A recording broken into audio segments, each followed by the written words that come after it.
Lorsque l'on regarde l'Afrique et que l'on considère ses ressources, c'est l'Afrique qui devrait donner de l'argent aux autres pays.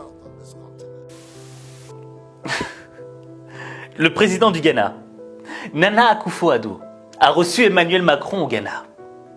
Et là, il lui a délivré un discours qui n'a pas juste laissé Emmanuel Macron sans voix, mais qui lui a mis une claque intellectuelle. Et pour découvrir ce discours, il te suffit de regarder ça.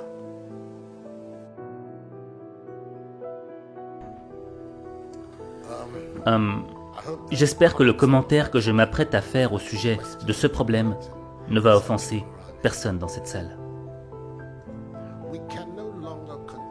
Nous ne pouvons plus continuer à mener dans nos pays, dans nos régions, dans notre continent, une politique sur la base de l'aide de l'Occident, de l'Europe, de l'Union européenne ou encore de la France.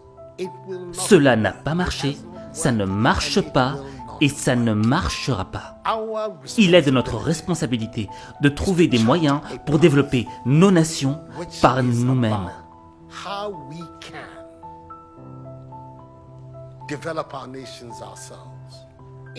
Ce n'est pas juste qu'un pays comme le Ghana, 60 ans après son indépendance, continue à définir son budget de l'éducation et de la santé sur la base des financements provenant du contribuable européen. Au stade où nous sommes, nous devrions être capables de financer nous-mêmes nos besoins de base. Nous allons considérer les 60 années à venir comme une période de transition, à l'issue de laquelle nous pourrons voler de nos propres ailes. Notre objectif n'est plus de compter sur ce que le contribuable français pourra nous donner. Nous accepterons cependant tout apport que le contribuable français pourra nous apporter à travers son gouvernement. Nous n'allons évidemment pas tourner le dos à tout apport de l'autre. Cependant, malgré tout ce que le continent a subi, le continent africain reste celui qui détient plus de 30% de toutes les ressources naturelles les plus importantes du monde. C'est le continent qui a de vastes terres fertiles et la plus grande population jeune.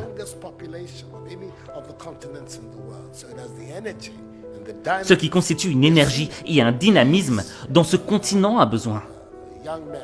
Regardez ces jeunes qui font preuve d'ingéniosité pour traverser le Sahara et la Méditerranée.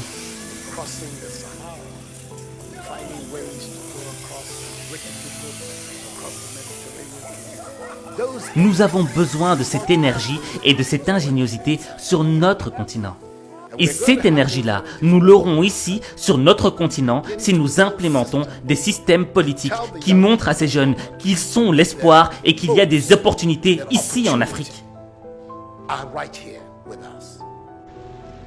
Quand il descend les rues de Bafoussam au Cameroun, Cédric ne passe jamais inaperçu au volant de son petit pick-up bleu. Les passants sont surpris par la qualité et la finition de la voiture, fabriquée avec des pièces récupérées. Je suis assis confortablement, une voiture de 2 places, et ça, tous les accessoires. Je suis même surpris d'arriver dedans, je constate que le tableau de bord fonctionne, comme toutes les voitures, donc vraiment, c'est un génie. Mais avant d'être un génie, Cédric est surtout très débrouillard. Après avoir quitté l'école en CM2, il apprend la mécanique dans l'atelier de son oncle et s'amuse à fabriquer des modèles de voitures en bambou. Un jeu d'enfance qui va devenir une passion. Cédric a investi 3 800 € dans cette création. Les phénomènes de migration ne sont pas nouveaux. C'est aussi vieux que l'humanité. Et cela s'explique par le fait que les gens quittent leur chez eux parce que leur pays ne leur donne aucun espoir.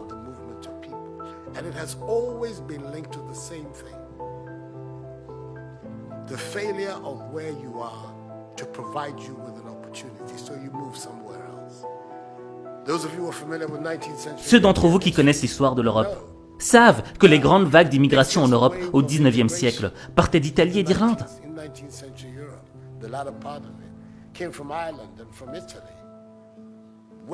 Des vagues et des vagues d'Italiens et d'Irlandais ont migré aux USA à la recherche du rêve américain. parce qu'il n'y avait pas d'opportunité de travail en Irlande et en Italie. Aujourd'hui, vous n'entendez plus parler de cette immigration-là. Les jeunes Italiens et Irlandais restent chez eux. Nous voulons que les jeunes Africains restent eux aussi en Afrique.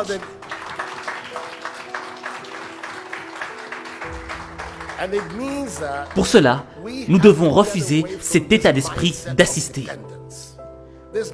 Cet état d'esprit qui consiste à demander ce que la France fera pour nous. La France peut faire ce qu'elle veut de son propre gré. Et si cela coïncide avec nos intérêts, tant mieux, comme on dit en français.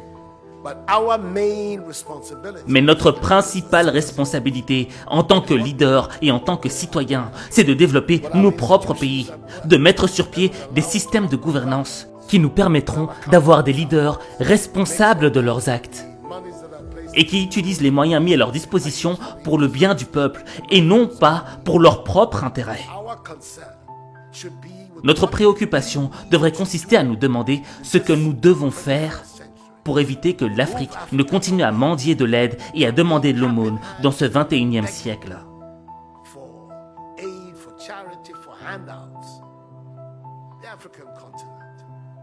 Lorsque l'on regarde l'Afrique et que l'on considère ses ressources, c'est l'Afrique qui devrait donner de l'argent aux autres pays.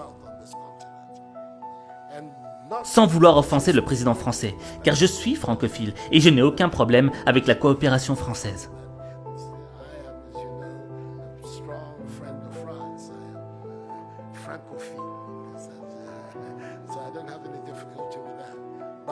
Mais notre défi majeur, notre part de responsabilité, devrait être de créer les conditions nécessaires afin que nos jeunes cessent de braver tous ces dangers pour aller en Europe.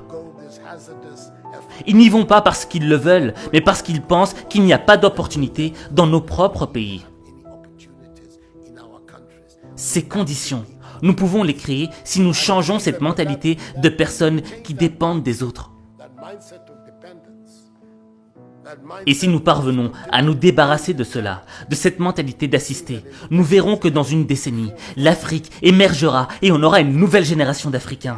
Et à ce moment, les indépendances dont on a parlé pendant la période dite de l'indépendance deviendront réelles et effectives.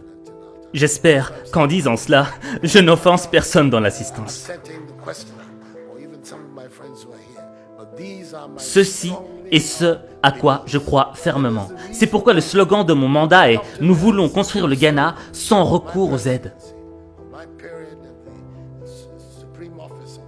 Un Ghana qui est indépendant, un Ghana qui se suffit, un Ghana qui vole de ses propres ailes. Nous pouvons le faire si nous avons le bon état d'esprit. Monsieur le Président, voilà la contribution que je veux apporter.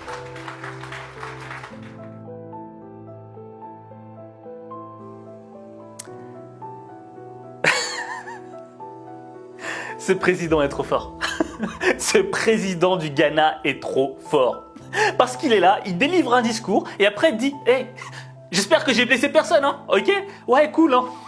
Mettez-vous à l'aise, mettez-vous à l'aise. Je vais juste vous mettre une petite fessée intellectuelle. » C'est un discours qui est rempli de vérité.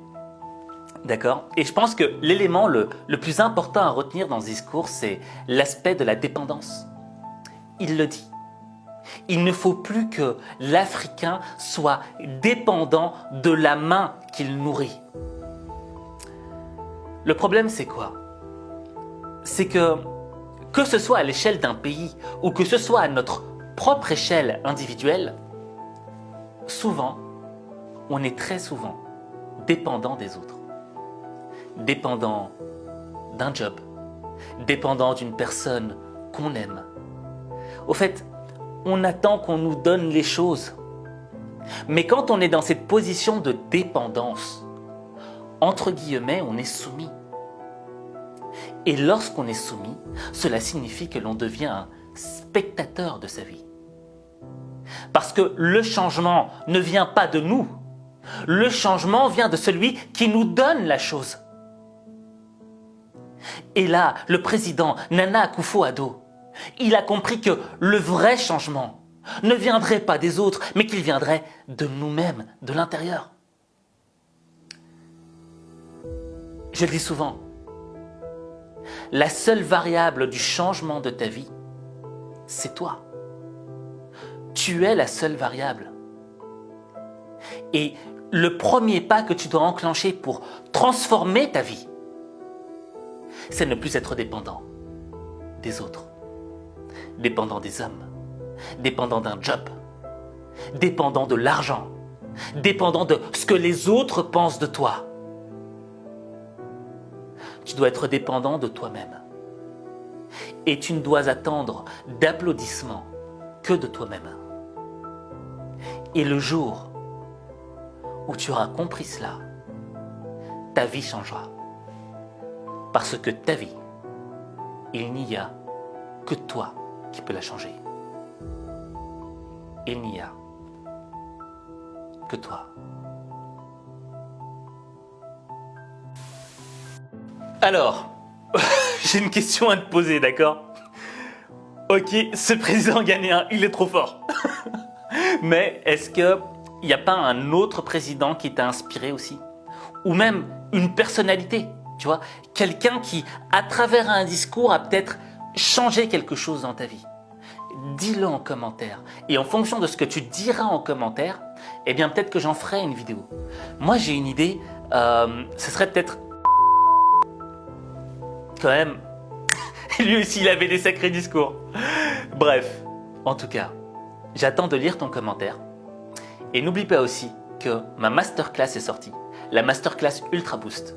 Et si tu veux en savoir plus, il te suffit tout simplement de cliquer sur le lien que j'ai épinglé en commentaire. Sur ce, je te retrouve pour un prochain épisode.